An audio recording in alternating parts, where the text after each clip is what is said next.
परशुराम संवाद में जब आ गए, लक्ष्मण जी परशुराम को कहते हैं कि अरे भैया परशुराम जी, जो शूर होते हैं वो तो युद्ध भूमि में अपनी वीरता को दिखाते हैं, न कि अपने मुंह से अपनी बड़ाई करते हैं। अपने मुंह से अपनी बड़ाई तो कायर लोग करते हैं जब अपने आगे अपने शत्रु को देखते हैं। तो ऐसा कहने के बाद फिर लक्ष्मण जी क्या कहते हैं परशुराम को कह रहे हैं, तुम तो काल हाक जन लावा, बार बार मोहि लागी बुलावा।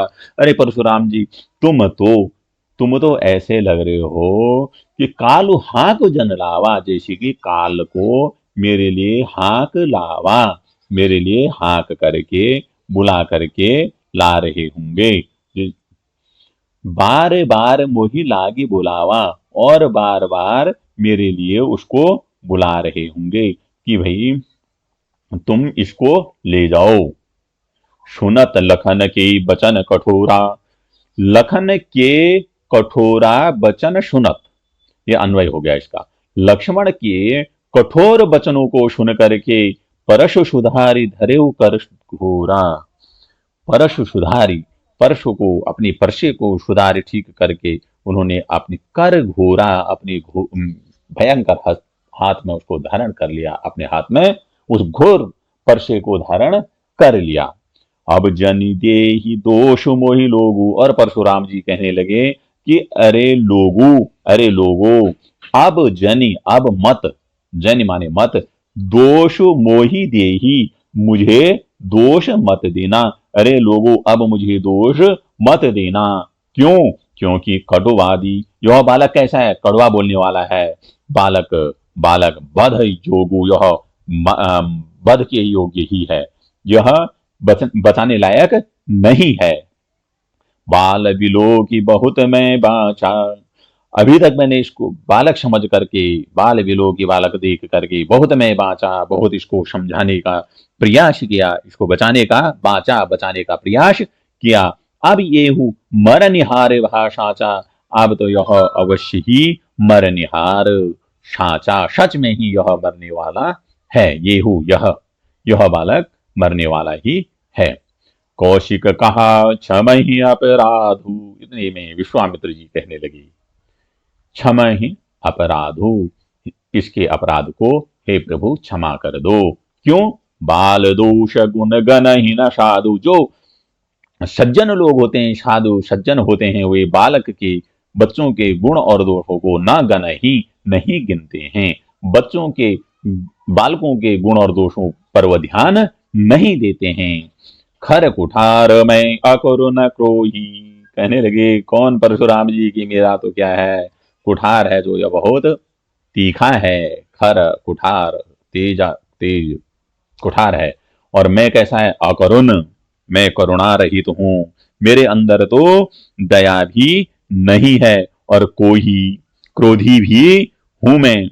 और आगे अपराधी गुरुद्रोही, और मेरे आगे कौन है? मेरे गुरु का अपमान करने वाला है। कैसा अपराधी है? गुरुद्रोही है, गुरु का द्रोह करने वाला अपराधी है। और उत्तर देत छोड़ो बिनु मारे, यह मुझे उत्तर दे रहा है, और ऐसे उत्तर देने पर मैं इसको बिना मारे छोड़ रहा हूं। छोड़ो बिनु मारे, बिना मारे छोड़ो, मैं इसको बिना मारे छोड़ रहा हूं। क्यों छोड़ रहा हूं? केवल कौशिक शील तुम्हारे, हे कौशिक, हे विश्वामित्र जी, तुम्हारे शील स्वभाव के कारण ही मैं इसको छोड़ रहा हूं।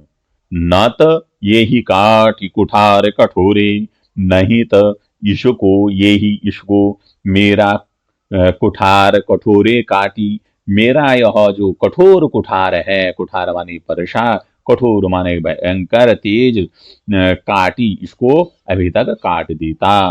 और गुरु ही उरिन हो तेहु श्रम थोरे, और थोड़े से ही परिश्रम से मैं अपने गुरु की ऋण से उऋण हो जाता। ऐसा जब परशुराम ने कहा तो विश्वामित्र जी मन मन में सोचने लगे, गाधी के पुत्र परशुराम, विश्वामित्र जी हृदय हसी मुनि हरि अरे सूज, गादी सोनु कहा हृदय हसी, गादी सू, विश्वामित्र जी हृदय में हंसते हुए कहने लगे क्या कहने लगे, मुनि है हरि अरे सूज की मुनि, परशुराम को सब हरा ही हरा दिखाई दे रहा है। जैसे कोई सावन में अंधा हो गया हो तो उसको भादो अशोक क्वार कार्तिक में भी क्या दिखाई देता है, हरा ही हरा दिखाई देता है। उसको लगता है कि बाहर सब हरा ही हरा सूझता है। आयमय खांड न ऊखमय, यह तो कैसे खांड के बने हुए हैं, ये लोहे से बनी हुई खांड के हैं। न ऊखमय, यह तो गन्ने के बने हुए नहीं है। ये अजहु न बूझ अबूझ, अभी भी ये उनको जानते हुए भी अबूझ बने हुए हैं, ये इनको नहीं समझ पा रहे हैं। राम लक्ष्मण साधारण क्षत्रिय बालक नहीं है, यह तो साक्षात परमात्मा की मूर्ति है।